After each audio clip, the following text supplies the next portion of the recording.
Queensland has just announced the expansion to a controversial shark culling program that has been running since 1962. In this video, I want to touch upon what that shark culling program, the beach safety program, actually is, what sharks are being targeted, stay to learn what the drumlines and shark nets actually look like because they are not what you think, and is there a better way to keep our beaches safe without killing sharks. If you love sharks and want to help protect them, please like and subscribe to my channel. It is all about ocean conservation and sustainability. What are shark nets and drumlines? Shark net, which is mostly located down around Brisbane and the Gold Coast, is actually a series of a couple nets. Shark net is made up of 3 or maybe more individual nets, which are between 124 and 186 meters long. They are 6 meters deep from the surface and are held up by several buoys as well as a little float line in between. And in reality, these gaps are actually much larger than it appears in the image. But as you can see, there's a whole section of water below the shark net and around the shark net where potentially dangerous sharks could still swim around. There have been reports that majority of the sharks caught have actually been caught on their way exiting the beaches. As you can see, it is really an indiscriminate fishing device rather than a targeted beach safety device. And there's 2 different types of drumlines. The most common drumline in Queensland is just the standard drumline. Big buoy is connected to 2 floats as well as an anchor, and then it has a big baited hook dropping down from the drumline buoy. Now, these baited hooks tend to be rebaited with shark or ray, which is meant to decrease the amount of bycatch since dolphins apparently don't like eating ray, while sharks will frequently cannibalize themselves, so it is meant to target sharks more than other animals. However, we have seen a lot of other sea creatures caught on drumlines, including turtles and dolphins, which is extremely distressing. This baited hook is basically a fishing hook about 200 meters off the coast of Australia, off the most popular beaches. So yeah, it kind of seems like it's actually attracting sharks to these buoys rather than keeping them away from the beachgoers. The second type of drumline is what has mostly been found in New South Wales so far, and Queensland is increasing the amount of these catch alert drumlines. Again, we got the anchored buoy, drumline buoy and baited hook, the same as the standard drumline. However, there is a triggering magnet. So this catch alert unit will notify the people in charge of checking the baited hooks as soon as anything is attached to it. This is meant to decrease the amount of bycatch and to be able to respond to whatever gets caught on these hooks faster rather than potentially having something suffering out there for 24 to 48 hours, 72 hours, depending on how frequently the fishermen boats that are tasked with coming to check the nets and drum lines come out to check the hooks. Bull, tiger and great white sharks captured on the CADs are tagged and then released away from the capture site. Queensland shark culling program targets these species: the tiger shark, bull shark, great white shark, dusky shark, spinner shark, sandbar brown shark, blue shark, blacktip reef shark, scalloped hammerhead, longfin mako, and shortfin mako. Several of these species are listed as vulnerable and endangered by the International Conservation List, which means these species should be protected. Here in Queensland, on the other hand, they are being targeted and killed. Where are these shark nets and drumlines located? I'm here on Paloranda Beach, and you may be able to see behind me there are several drumlines off in the distance. I'll get the drone up in a bit to show you. But the shark nets and drumlines are located all up and down the Queensland coast, as far down as the Gold Coast, Sunshine Coast, Brisbane area, which has some of the majority of the shark nets, and then all up and down the coast on most of the most popular swimming beaches. It was designed in 1962 as a beach safety measure, and now it has been the longest running indiscriminate marine cull in the world. There are now 88 beaches which contain over 360, over 30 shark nets, which are installed every single day of the year, day and night, killing sharks and other marine species. What is this shark culling program, and why do I keep referring to it as the longest running indiscriminate marine cull in the world? It is a long and controversial shark culling program that was launched in 1962 in response to a series of shark bites near populated beaches. The program originally only used baited drumlines as well as shark nets up and down the Queensland coast in an attempt to remove dangerous sharks from the beaches to decrease the amount of shark bite incidents. If you go to any beach in Queensland, challenge you, go out there, have a look, and you will see a couple buoys just about 200 meters off the coast. Those are all drum lines. So every single one of those is either a net, which is basically a flag flapping in the top part of the water column. Just wanted to show you, there's the drum lines. You can see it, the big buoy, as well as the two little float lines. So there's 1, 2, 3, 5, 6, 7, 8. There's 8 on this beach in Palaranda alone. Ignore my socks, by the way. Just had surgery. I'm just flying the drone, trying to get it to, there we go. Oh, is there? No, I don't think so. Luckily, that'd be really sad. There we go. So that's one of the drum lines here. There's the next one. Here you can really see how close it is to the beach. Yeah. Some of these aren't even baited. That's the thing. So they're just pieces of equipment hanging out. Why do sharks matter? Sharks are an apex predator in the marine ecosystem, which means they are actually crucial in keeping the balance of the whole ecosystem. Apex predators typically have the role of weeding out any sick or diseased species below them in the food chain, essentially, which helps maintain a healthy coral reef and fisheries balance. If we don't have enough sharks, then like the second rung of the fish ecosystem explodes, which then in turn decreases the amount of subsequent prey fish, which then, since there's too few of these potentially herbivorous prey fish, there is a way larger amount of algal growth that is not being cut by the herbivorous prey fish.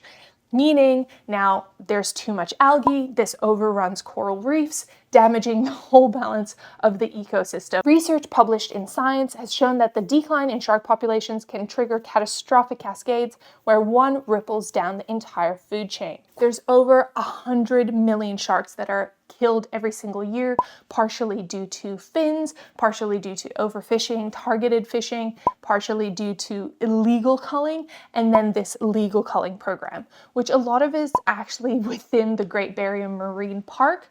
So the whole thing's just counterintuitive. We're killing one of the crucial things that is keeping the marine parks healthy legally, even though they're protected. Make it make sense. Also, you guys may have noticed I'm wearing my tiger shark shirt from my brand Reef Rebellion, and 10% of proceeds will be going to Sea Shepherd's Project for Shark Defense campaign to try and remove these nets. Speaking of Sea Shepherd, back in like 2015, 2016, when I lived down on the Gold Coast, I had the pleasure of actually going on board the Grey Nurse, which is their like inflatable tender, along with Jonathan Clark, who's a Sea Shepherd volunteer and has been doing incredible work running these boats, encouraging people to volunteer, spreading the correct kind of information about what's actually happening. We grew out of Western Australia in 2014 when there was the Barnett government decided that they were going to cull sharks as a response to a number of shark bite incidents that occurred over there. We headed out to see what sea creatures we could see on the nets and the drumline. I think that day we did see 4 different species. And Sea Shepherd's mission is to bring transparency to what is really going on.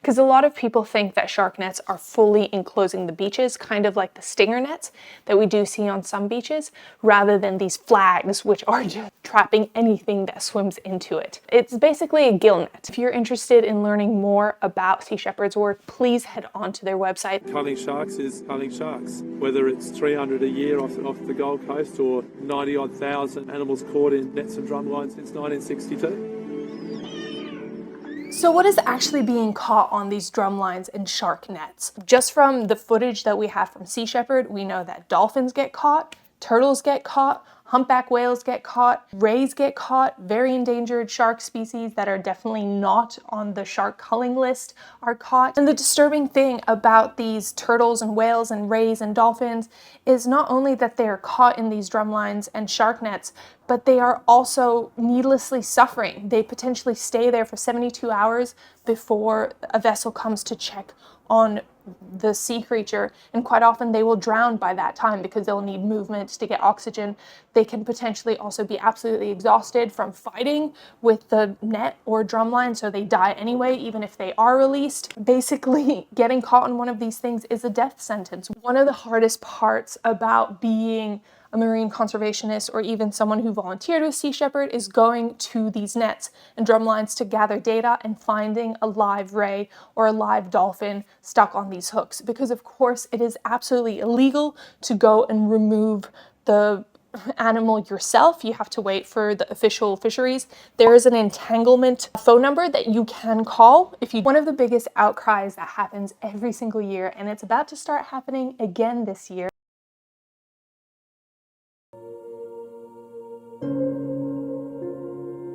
There's something about humpback whales that really kind of evokes a sense of love and support from a majority of people. I've actually done a whole podcast episode about the humpback whales and how they save their species by singing. So humpback whale migration season, which is from May to November, also coincides with the peak times of the net installations. And every single year from the months of July, September, we see humpback whales getting entangled in these nets, particularly on the Gold Coast, because that's where most of the nets are located. And I think a couple of years ago, the Tinny Man actually headed out there and tried to free a humpback whale that was entangled in a net before the authorities arrived, because sometimes it takes the fisheries a little while to get there. And I got a massive fine for trying to rescue an endangered, protected species. So it's really tough as well. Like, I understand why they have to have these rules to minimize the amount of people interfering with the nets, or even, potentially damaging the equipment, which is extremely expensive. But at the same time, if you see a humpback whale thrashing trapped in a net, not helping it just feels like that should be illegal. And of course, if it is a humpback whale calf that has been entangled, these marine rescues can be extremely dangerous for the rescue operators. If the mother humpback whale is nearby, then she might potentially think that you're harming the calf, causing danger to the humpback whale rescue. I think there's been some people who've actually gotten seriously hurt from trying to rescue humpback whales. So that's why the better solution is to remove these nets from the coastlines. Nets out now, even though they have just expanded the amount of money that is being given to this program. Again, this is something that I saw on my Facebook pop up. The current Queensland LNP government announced an $88 million investment from 2025 to 2029, a combination of nets, drumlines, as well as new technology. Now, I'm not gonna lie, this new technology I'm excited about, but the fact that they are still putting the money into the nets and drumlines, so into the upkeep of the nets and drumlines, into the contracts of the commercial operators to head out there to reinstall nets and drumlines, to add baits to the drumlines. And the thing that we should really be paying attention to is Dr. Colin Simpendorfer, sorry if I mispronounced that, who is a top shark expert and one of the lead scientists on the advisory panel for this whole shark culling program, beach safety program, resigned. He resigned after this decision was made because he claimed the program ignored the scientific findings, ignored the science, and prioritized politics. Why are politicians so afraid of taking these shark nets and drumlines out? Look, I can imagine that for any politician that makes that call to say, okay, let's cancel this program that's been running since 1962, and then if there is a shark bite incident that happens during their term, they are going to be extremely unpopular, and some people are going to blame them for making the beaches unsafe. Shark nets and drumlines simply do not eliminate the risk. If there is a shark bite incident, it might happen anyway. The scientific consensus is non-lethal shark deterrent methods are just as effective, if not more, and way less destructive for the marine environments where they're located. Peer-reviewed studies actually back these alternatives, especially in high traffic areas, such as this in Palaranda. So what are the better solutions? I have just a few listed down here. The shark safe barrier, I did a whole podcast episode about this, first developed in South Africa. It is made to mimic kelp forests where great white sharks tend to not go through. It is basically these long pylons which send off electrical signals, stopping the sharks from actually wanting to enter the beach areas. There's also drones which are being trialed now on just a few beaches around Queensland. Shark Smart drone trial ran from September 2020 to October 2021 across 6 beaches. On most occasions, the pilots were able to track sharks as they passed through the area with no impact to beachgoers. On 4 occasions, so out of 4,000 drone flights. There were 4 occasions the beaches were evacuated and closed temporarily due to the risk to the beachgoers. It might appear more expensive, but it's not going to be more expensive than paying for the fuel and the cost of commercial fishermen operators to take their boats out to check every single drumline on the coast. So just think about that. I don't know the exact costs, but yeah, having one person flying a drone or having a whole boat with fuel, with crew, and then dealing with target shark species, non-target shark species, yeah, which one do you think is cheaper? Shark spotters. Now this is hard in a lot of areas in Queensland because there's not many high points surrounding the beaches, but in South Africa this has proved to be an extremely well functioning system. Basically they just put up a flag depending if they see a great white or other large shark or not. Tagging and alerts, this is something that Queensland is doing partially. So when they catch a shark, they will tag it, and then there's marine residents trackers all up and down the coast where people can then track what sharks are in which area, and if there's a large shark potentially coming very close to a beach, they can shut down the beach to keep the beachgoers safe. And then of course the best way to stay shark safe is education. There are certain times that you should not be swimming to minimize your risk of a shark bite incident. Don't swim at dawn or dusk. Don't swim when the water's extremely murky. Don't swim in areas that have a lot of like fish guts and everything dropped in the water. That's why a lot of sharks associate, boats with food. Don't spearfish with the fish tied to your hip, because you might be looking this way and then a shark might sneak up behind you trying to get the fish and accidentally get a piece of your flesh as well. Well, in reality, shark bite incidents just occur because we are going into the shark's territory, and there's other factors that are contributing to shark bite incidents, such as many more swimmers and divers and people going into the ocean than ever before.